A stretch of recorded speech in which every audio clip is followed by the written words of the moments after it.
No senso comum, a ideologia é definida como um conjunto de ideias ou uma idealização sobre algo.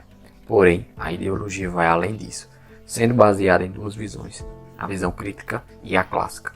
A visão crítica define a ideologia como algo capaz de organizar e estudar os conjuntos de ideias que formam todo o conhecimento humano.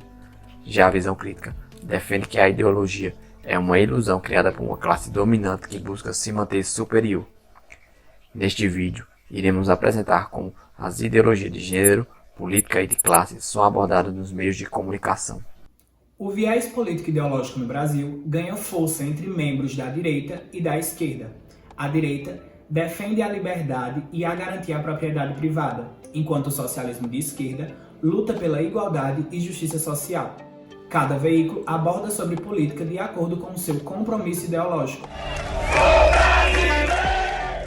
De acordo com o doutor em comunicação Carlos André, a polarização política dos últimos 3 anos nos fez perceber com mais clareza a linha editorial de grandes veículos, como a revista Veja, que, segundo ele, ajudou a legitimar o golpe contra a ex-presidente Dilma. Ou seja, o debate político pode sofrer interferência do meio de comunicação quando os convém.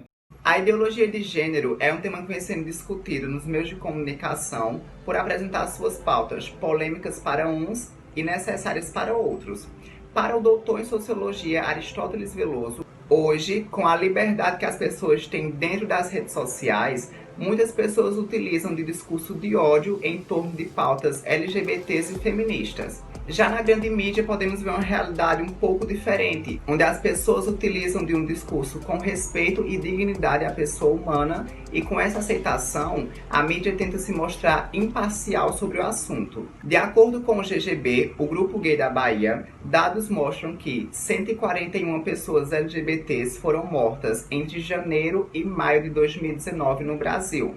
Sendo assim, os dados apontam que a cada 23 horas um LGBT é morto no nosso país. Falando sobre ideologia de classe, no Brasil, as classes sociais contam com instituições e organizações e, junto a elas, manifestam suas opiniões diante de questões sociais.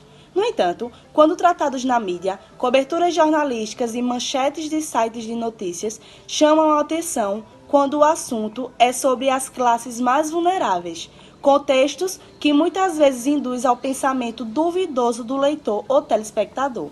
Segundo o diretor de comunicação da Unegro, Marcelo Diniz, mesmo que a forma como a mídia mostra alguns fatos possam ser classificadas pelo senso comum como neutras, o máximo que pode acontecer é que a forma esteja adequada à ideologia dominante no cenário, que os indivíduos eivados do senso comum não enxergam graças ao hábito. Com isso, concluímos que os meios de comunicação demonstram seu compromisso ideológico através de interesses particulares.